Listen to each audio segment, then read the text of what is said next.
qodobo xiisale ayaan idin hayaayay markaan intaanan Kenya u gudbin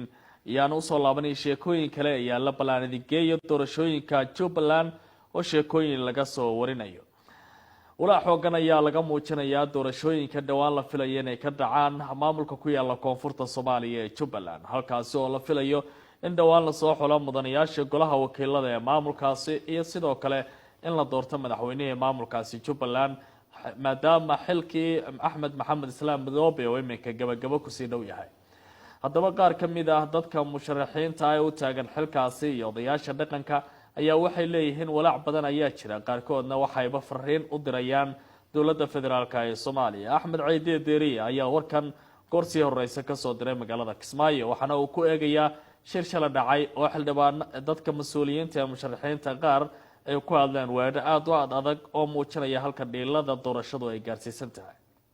15 bisha 8 2019 ayaa u aastaysan inay qabsoonto doorashada madaxtooyada Jubaland waxaana ka dhiman muddadaas in ka yar 20 bari sidaas oo tahay waxaan loo dhil qaadin wali soo xulista xubnihii baarlamaanka ee dooran lahaa madaxweynaha shuruudaha ay soo saareen guddiga doorashada Jubaland oo ku salaysnaa habka soo xulista xildhibaanada xaraynta odayaasha dhaqanka iyo waliba diiwaangelinta musharaxiinta waxaa ka soo horjeestay dhammaan tartamayaasha musharaxiinta xilka madaxweynenimo ee Jubaland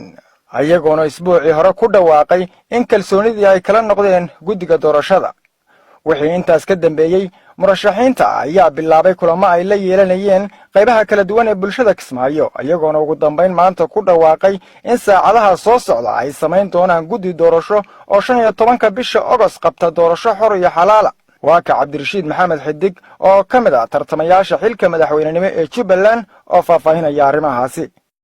ismaha golaha oo ka imaanaya bulshada qaybaheeda kala duwan waxaan rabnaa haddii aad yidhaahdo ama saacadaha noqoto ama maalin iyo wax la mid ah noqotay inaynu ku koobno dhismaha golaha isla mar ahaantaana aan u gudubno hawlaha kale ee hor yaallo saacada iyo u baahan iyaduna maxaan ku dhahaa maalmo sababta hawlaha aynu ku jirno dhan baa waxay yihiin hawlo midna waa mustaqbalka fog midna waa hawsha aynu hadda ku dhex jirnay doorashooyinka hawsha aan ku dhex jirnay doorashooyinka waxaan rabnaa haddii aan la yidhaahdo goluhuna inuu haweenka iyo dhalinyarada odayaasha ganacsatada culimada saxaafadda qaybaha bulshada oo dhan dadkoo kooban ay ka yimaadaan oo ay noqdaan golihii hogaaminaya hawlaha haddayna hor yaalla intaa marka laga tagana aan u gudubno stageka aan aadayno oo ah doorashada oo ah inaan guddi doorasho helo oo ah inaan ka fikirno doorasho haddii laga maarmi waayo oo laga fursan waayo xageen ku qabsanaynaa goormaan qabsanaynaa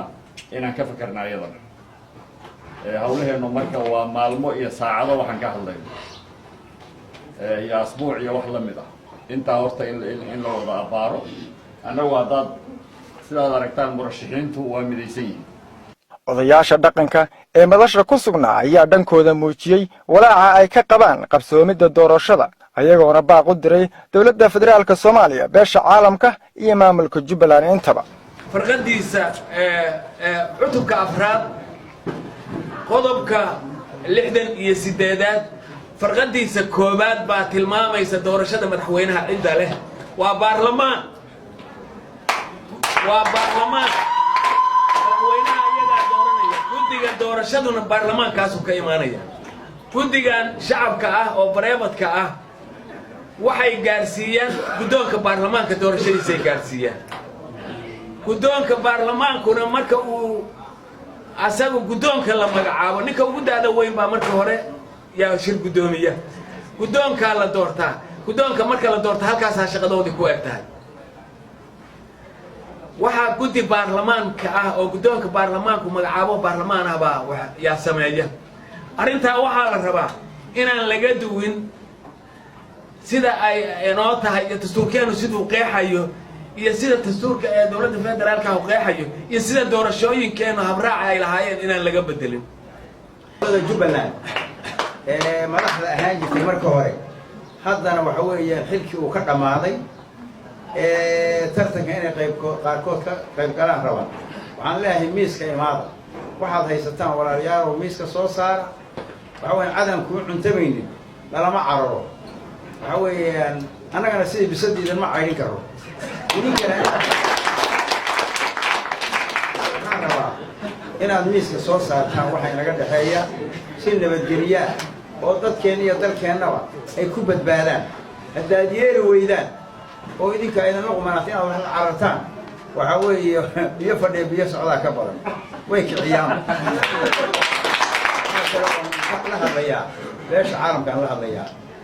beesha caalamka waxaa leeyahay nagu sii dirin haddaad wax qabanaysaan qofka khaldan qabta waad aragtaa haddiina waxba qabanina naga dhexbax la hadlayaa dowladda dhexe haddayna waa nigi halkaasaan hadday shir a joogay kelmaddaa waan ku celin mar labaad waxaan leeyahay maxamed cabdullaahi farmaajo madaxweynaha soomaaliya iyo ra-iisul wasaaraha soomaaliya xasan cali khayr dalka idinkaa xukuma jubbaland culays aan caadi ahayn baa saaran dadku gaajo uba baktiyayaan waa go'doon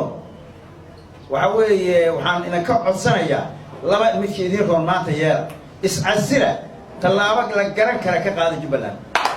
marka laga tago xubno uu ka mid yahay madaxweynaha talada haya axmed maxamed islaam oo diiwaangelinta musharaxnimada ka qayb qaatay ayaa haddana bulshada magaalada kismaayo waxay walaac xoogan ka muujinayaan waxa dhici kara kadib qaadacaadda musharaxiinta ee ka qaybgalka doorasho ku qabsoonta hanaankan iyo isdiiwaangelinta madaxweynaha talada haya axmed caydi diriye RTN TV magaalada kismaayo. aad ayuu mahadsan yahay axmed caydi diriye wariyaha telefishinka RTN ee magaalada kismaayo oo kasoo waramaya walaaca doorashada ku gadaaman la filayo dhawaan inay ka dhacdo guud ahaanba Jubbaland iyo waliba soo xulista golaha wakiilada qaar ka mid ah sida daawanayseen odayaashuba waxa ay tilmaamayaan in loo baahan yahay in la sameeyo dadaal daacadnimo ay ku dheehan tahay si doorasho hufnaan leh halkaas ay uga dhacdo cabdi axmed cabdullaahi wadrigeysanaysa Jubbaland saaka waxaan filayaa horteegan doorashadaada waa Jubbaland Soomaa ها لكن أب صومالي وان كبرت يعني عاد أنكو عنتمينين هلا عررين هذان بسدنا هينا إننا سيد بسدي ديكم عيرين ها بيفدينا حاجة هذا أب صومالي وان كبرت هرت رنتي وحاويان at the end of the day هرت وحاويان إنك استومانت صوماليا أما أني راهدو حتى maamul goboleedyada aysan ka jirin wax aan u naqaano one man one vote yani doorasho dadweyn oo ay ka qayb galaan laakiin waxa kulay odayaasha maaragtay soo magacaabi doono ama soo xuli doono dadka hoggaanka qaban doono doorashada markay dhacdo kulay waxa munaasib u ah in ay fiiriyaan qofka hal doorkiisa iyo wax qabadkiisa in dhinacaas laga fiiriyo abdi markii doorasho dal Afrikaana ka dhacaysa waliba Soomaaliya kala oo maqasho waxyaabo ugu horeyso aad sawirtay maxay tahay dhaqankii siyaasadda isku maran asleeda wallahi kulli horta ani inta badan barrow hadaad i weydiisid wana fikradeyda ma aha fikradda RTN aad baan uga fogeynaa waxyaabo suuqa ku jirana ay noqon karayaan waxa weeyaan Soomaaliya doorasho markaan ka maqlo waxay noqotoba ha ahaato horta dollar aad u fara badan oo maaragtay gacmo isweydaarsanayo gacmo gobeed baa isdhaafa lagu maayo aad gacmo gobeed ayaa horta taas waan sawiraa koode ta kale aan sawiro ayaa waxay tahay inta badan markaas unbay soo baxaysaa yani maaragtay Soomaalinimada markii loo fiiriyo doorka guurtada dhaqanka Soomaaliyeed markii la fiiriyo markaas baa soo baxa oo ma aragtay yani reehebelow iyo ma aragtay waxyaala laakiin markii Kenya kale loo tartamayo kuraas kala duwan tusaale aan soo qaadno golaha wakiilada Jubbaland waxay u dhigmayaan golaha wakiilada Gaarisa oo kale si fiican markii golaha wakiilada loo oleynayo ama county qof raadinayo iyo sida Soomaaliya xamaasad doorashooyinku leeyihiin maxaa leedahay way ku kala bedelan yihiin tusaale nodistan oo kale aan tagno haddana Jubbaland aan barbar dhigno maxaa ku baxaya horta wallahi wax saas ay u kala duwan yihiin ma laha kaliya horta waxa nuxurkay ku kala duwan yihiin waa one man one vote kaas markii aad u fiirisid ma aragtay maamul goboleedyada Kenya ku yaalo laakiin nodistan odayaasha dhaqankana waa la arkay laakiin odayaasha dhaqanka u kaadi just hold it there odayaasha dhaqanka doorashooyinkii aan soo dhaafnay oo 2017 2013 ayaa waxaa bilaabmay wax la yiraahdo negotiated democracy yani negotiated democracy waxa weeyaan odayaal intay meel isu yimaadaan ay yiraahdaan dhageyso barroha horta walaal kala horeen iyo kala horeen mooye kala macaan ma laha adigu waqtigaagii waa soo qaadatay bal hebel u dhaaf horta taas waxaad moodaa maaragtay goobo aan hadartan magacaabi karin okay waan magacaabi karaa sababta way dhacday haddii aad fiirisid Mandera camal negotiated democracy wuu shaqayn waayey oo maaragtay waxaad moodaa waxoogaa maaragtay dhalintii inay ka awood badiyeen mowqafkii odayaasha ay ka qabeen hab maaragtay sidii looga arrimin lahaa doorashooyinka socod gartama horta taas waa arrin very positive sababtoo inta badan waxaad arkaysaa Kenya waxaad maqlaysaa wariyaha hadartan waxaa soo socda referendum wax soo socdo laga yaaba bil mathala referendum ayaa soo socda waxaad maqlaysaa qof adaa xildhibaani ah ama moorin ayaa xildhibaan meel ka ah may moorin baa draftigii akhrisay waxay tiri it's okay marka aniguna waxay qofkii afkaartiisa uu ku socday ayaa anigu la iga gadaaya laakiin anigu intaan akhriyo aan shakhsi ahaan go'aan ka gaari karo meeshaas weli arrintaas ayaa ka maqan laakiin waxaad moodaa waxoogaa negotiated democracy markii laga badiyey markii dhinaca kale loo akhriyo waxaad moodaa dadka inay soo baraarugayn yacni waraa dhageysohay aniga horta qof kale afkaartiisa maxaan ugu soconaya aqli baan leeyahay